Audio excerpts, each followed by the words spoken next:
Thank you, Mr. Chairman. First, let me thank our ranking member for yielding, but also I want to thank yourself and our subcommittee chair and the entire staff for their tireless effort to bring this appropriations bill to the floor. I also want to say to the ranking member, Mr. Over, that I will miss your thoughtfulness. I will miss your real clarity of purpose on all of the issues. I will miss your attention to detail and the bipartisan spirit that you bring to this Appropriations Committee. And I just have to say, I wish you the best as you close this chapter of your life and begin the next chapter, but I'm going to miss you deeply, as we've heard tonight and we will hear until you begin this next chapter. So thank you again so much for your service. And most importantly, I just want to thank you for your friendship.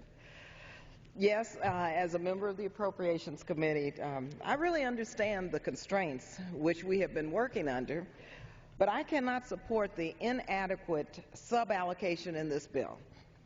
Mr. Chairman, this bill does not meet the basic responsibility we have to the American people. It shortchanges key housing and transportation initiatives which would rebuild America and put construction workers back on the job. And in a time of great need, this bill does not include a single dollar for the Tiger Grant program. Like many communities across the nation, including in my home district, especially in my city of Oakland, California, we continue to struggle with high unemployment and crumbling infrastructure. Smart investments in infrastructure, such as Tiger grants, create jobs and fix our infrastructure.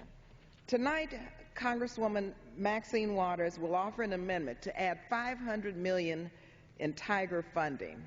I'm very proud to co-sponsor this amendment, and I appreciate Congresswoman Waters bringing this forward because this is a very important amendment for us to support. So I hope all members will support that $500 million increase in Tiger funding. In addition to shortchanging our transportation needs, this bill fails to invest in our nation's critical affordable housing stock.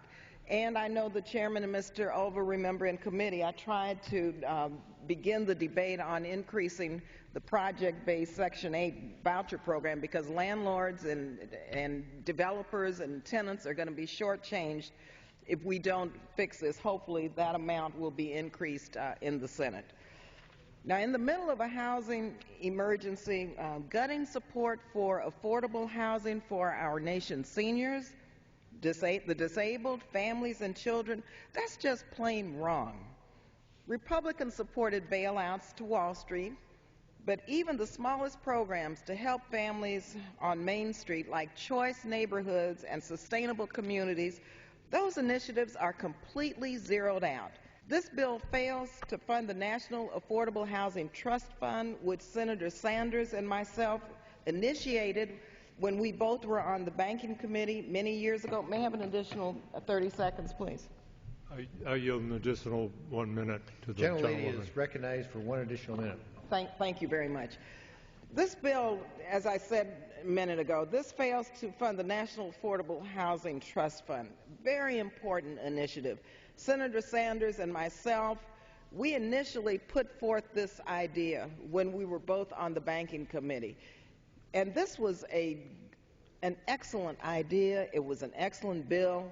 It was an excellent program which would build the desperately needed housing. It would create thousands of construction jobs, which would, of course, boost the entire economy. This bill that we're debating tonight does not fund that, and that is really too bad. The American people need Congress to invest in our nation's infrastructure. We cannot build a strong and prosperous nation if our roads and bridges are crumbling beneath our feet. We cannot build a strong economy if we leave millions of Americans in poverty at the risk of homelessness and struggling to find a good-paying job. So I urge members to oppose this bill, but again, I want to thank the chairman and the ranking member for working on this subcommittee bill in the spirit of bipartisanship, but I think it just falls short for many of us to support. Thank you, and I yield the balance of my time.